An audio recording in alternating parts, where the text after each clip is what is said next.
नमस्कार मंडळी, सगळ्यांना श्री स्वामी समर्थ. आज आपण करणार आहोत कोथिंबीर वडी. त्यासाठी मी घेतली आहे एक जोडी कोथिंबीर.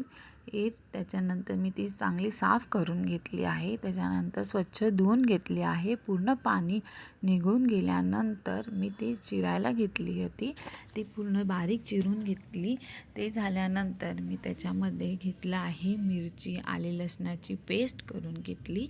ते झाल्यानंतर मी त्याच्यामध्ये मीठ घेतलं, आपल्या आवडीनुसार हवे असणारे मसाले घेतले, हळद, धने पावडर, जिरं पावडर, गरम मसाला, लाल तिखट मसाला हे सगळं घेतलं. त्याच्यानंतर तीळ घेतले आणि ओवा घेतला. ओवा हा हातावर जराशी बारीक करून घ्या, जेणेकरून तुमच्या वडीला टेस्ट छान येईल. त्याच्यानंतर 1 वाटी घेतलं आहे चण्याचं पीठ.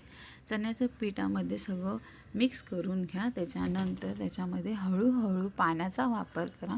जास्त पातळ बॅटर करू नका, नाहीतर ते पूर्ण पातळ झालं की बॅटरची जुडी बसत नाही.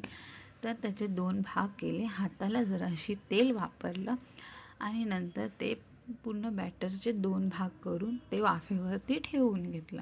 15 ते 20 मिनटं ठेवून घेतल्यानंतर ती वडी तयार होते. 15 ते 20 मिनटं झाल्यानंतर ते तयार झाल्यानंतर तुम्ही इथे कट करा आणि तेल गरम असेल तेव्हा तळून घ्या.